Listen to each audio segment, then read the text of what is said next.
দেয়া আছে s equal 2 square plus 4 square plus 8 square dot dot dot plus 256 square plus 512 square S এর দশকের অঙ্ক কত? এক্ষেত্রে ঘাত যে 2 দেওয়া আছে সেটাকে লক্ষ্য করব না, শুধুমাত্র ভিত্তিকে লক্ষ্য করি। এক্ষেত্রে প্রথমে ভিত্তি 2, এরপর 4, 2 দুগুণে 4। এক্ষেত্রে ভিত্তি আবার 8, 4 দুগুণে 8। অর্থাৎ এর পরবর্তী যে ভিত্তি হবে সেটা হবে 16, অর্থাৎ 16 স্কোয়ার হবে সংখ্যাটি। এরপর হবে 32 স্কোয়ার। এইভাবে করে ধারাটি আগাচ্ছে, তাই আগে সম্পূর্ণ ধারাটি লিখি। প্লাস 8 স্কোয়ার, 8 দুগুণে 16, অর্থাৎ 16 স্কোয়ার। 16 দুগুণে 32, 32 স্কোয়ার। 32 দুগুণে 64, অর্থাৎ 64 স্কোয়ার। 64 দুগুণে 128, 128 স্কোয়ার। 128 দুগুণে 256 প্লাস 256 স্কোয়ার। 256 দুগুণে 512, 512 স্কোয়ার। সম্পূর্ণ এই ধারাটি দেওয়া। এক্ষেত্রে বলেছে দশকের অঙ্ক কত। তার আগে ধারাটিকে আগে সিম্পলিফাই করি যাতে দশকের অঙ্ক সহজে বের করতে পারি। ইকুয়াল 2 স্কোয়ারকে লেখা যায় 4 প্লাস 4কে লেখা যায় 2 স্কোয়ার, এরপর স্কোয়ার প্লাস 8কে লেখা যায় 2 কিউব স্কোয়ার প্লাস 16কে লেখা যায় 2 to the power 4 square plus 32কে লেখা যায় 2 টু দি পাওয়ার 5 স্কোয়ার। 64কে লেখা যায় 2 টু দি পাওয়ার 6 স্কোয়ার। 128কে লেখা যায় 2 টু দি পাওয়ার 7 স্কোয়ার। 256কে লেখা যায় 2 to the power 8 square plus 512কে লেখা যায় 2 to the power 9 square. Equal 4 plus, এক্ষেত্রে 2 স্কোয়ারকে লেখা যায় 4, অর্থাৎ 4 স্কোয়ার প্লাস 2 কিউব স্কোয়ার, এটাকে লেখা যায় 2 স্কোয়ার এরপরে কিউব। এতে মানের কোনো পরিবর্তন হবে না, অর্থাৎ 2 স্কোয়ার হলো 4 কিউব প্লাস এখানে দা 2 টু দি পাওয়ার 4 এরপর স্কোয়ার, এটাকে লেখা যায় 2 স্কোয়ার এরপরে পাওয়ার 4, অর্থাৎ 4 টু দি পাওয়ার 4। অর্থাৎ এক্ষেত্রে এই পাওয়ারটিকে ভিতরে এনে ভিতরের পাওয়ারটিকে বাইরে দেওয়া হচ্ছে, এতে মানে কোনো পরিবর্তন হবে না। কারণ 2 যদি ভিতরে আসে 4 যদি বাইরে আসে তাতে 4 দুগুণে 8 হবে। 4 ভিতরে এবং 2 বাইরে, তাতে 4 দুগুণে 8, মানে কোনো পরিবর্তন নেই। একইভাবে এই পাওয়ারের ক্ষেত্রে এই পাওয়ার ক্ষেত্রেও একই কাজ সেম এই সবগুলো সংখ্যার জন্য করব। প্লাস এই সংখ্যাকে লেখা যায় 4 টু দি পাওয়ার 5 প্লাস এই সংখ্যাকে লেখা যায় 4 টু দি পাওয়ার 6 প্লাস এই সংখ্যাকে লেখা যায় 4 টু দি পাওয়ার 7 প্লাস এই সংখ্যাকে লেখা যায় 4 টু দি পাওয়ার 8 প্লাস এই সংখ্যাকে লেখা যায় 4 টু দি পাওয়ার 9 ইকুয়াল 4কে আলাদা রাখলাম 4 প্লাস এই দুই অংশ থেকে 4 স্কোয়ার কমন যায়, 4 স্কোয়ার ব্র্যাকেট 1 প্লাস যেহেতু 3টে 4 এর মধ্যে 2টো 4 কমন নেওয়া হচ্ছে তাই একটা 4 থাকবে প্লাস একইভাবে এই দুটো অংশ থেকে 4 টু দি পাওয়ার 4 কমন যায়, 4 two the power 4 bracket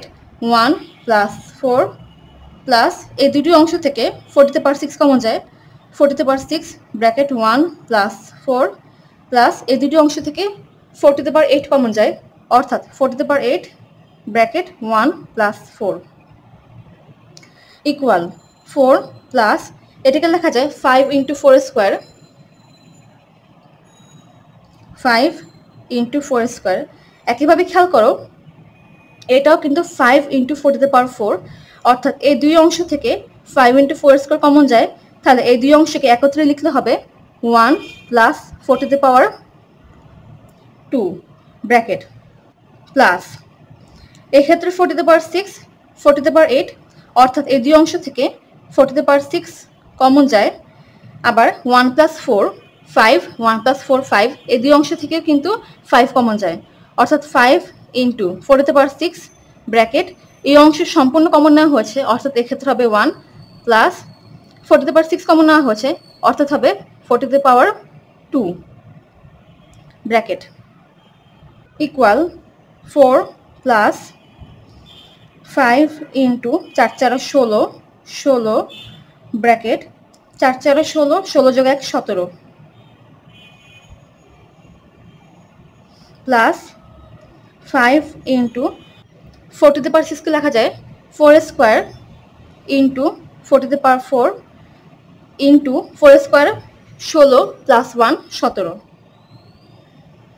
equal 4 plus 5 80 into 17 plus 4 4 16 5 80 80 গুণ 17 গুণ 4 two the power 4 equal 4 plus এই দুটি অংশ থেকে 80 ইন্টু 17 কমন যায় অর্থাৎ 80 গুণ 17 bracket 1 plus 4 two the power 4 equal 4 plus 80 কে লেখা যায় 8 গুণ 10 গুণ 17 গুণ 4 টু দি পাওয়ার 4 হলো 256 256 যোগ 1 257 একটা বিষয় লক্ষ্য করো এই ক্ষেত্রে গুণ 10 সংখ্যাটিকে আলাদা করে লেখা হয়েছে কারণ এখন শুধুমাত্র এই অংশটুকু নিয়ে কাজ করব কেন কাজ করব লক্ষ্য করো যে কোনো একটি সংখ্যা যেমন 2 5 3 এটি একটি সংখ্যা যার এককের অঙ্ক 3 দশকের অঙ্ক 5 এবং শতকের অঙ্ক 2 এখন যদি এই সংখ্যাটির সাথে 10 গুণ করে দেওয়া হয় তাহলে হবে 2 5 3 0 লক্ষ্য করো এই সংখ্যাটির সাথে 10 গুণ করে দেওয়ার জন্য যেটি আগে এককের অঙ্ক 3 ছিল সেটি এখন দশকের অঙ্ক 3 হয়ে গিয়েছে অর্থাৎ কোনো সংখ্যাকে যদি 10 দিয়ে গুণ দেওয়া হয় ওই সংখ্যার এককের অঙ্ক পরবর্তীতে গুণ করার ফলে দশকের অঙ্ক হয়ে যাবে তাহলে 8 গুণ 17 গুণ 257 এই গুণফলের এককের অঙ্ক জানলেই হবে এই তিনটি সংখ্যার গুণফলের এককের অঙ্ক বের করার জন্য এই তিনটি সংখ্যার যে এককের অঙ্ক শুধুমাত্র সেই এককের অঙ্কগুলো গুণ করলেই হবে অর্থাৎ 8 7 এবং 7 এই তিনটি অঙ্ককে গুণ করব 8 গুণ 7 গুণ 7 ইকুয়াল 7 7 49 8 গুণ 49 এখন যদি এই দুটি সংখ্যার গুণফলের এককের অঙ্ক পেতে হয় তাহলে এই দুটি সংখ্যার এককের অঙ্ক গুণ করলেই হবে অর্থাৎ 8 এবং 9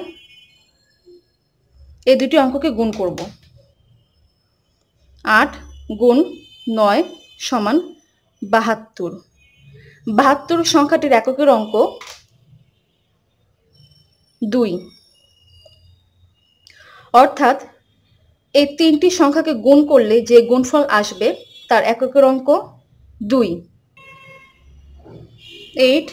ইন্টু 17 ইন্টু 257 গুণ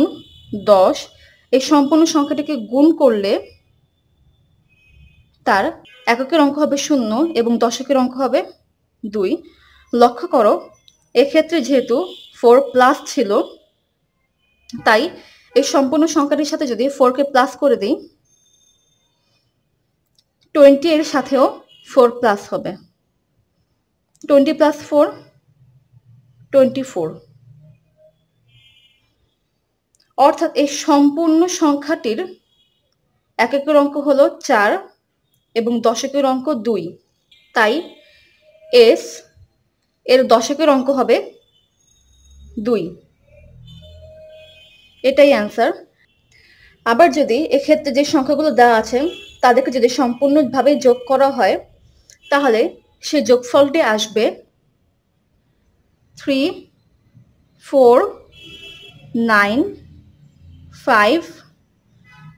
2 4 লক্ষ্য করো এস এর মান আসে 349,524 যার এককের অঙ্ক 4 এবং দশকের অঙ্ক 2 এখানে ঠিক তাই এসেছে এককের অঙ্ক 4 এবং দশকের অঙ্ক 2 তাই এক্ষেত্রে যে দশকের অঙ্ক 2 হবে সেই উত্তরটি ঠিক এটাই অ্যান্সার থ্যাংক ইউ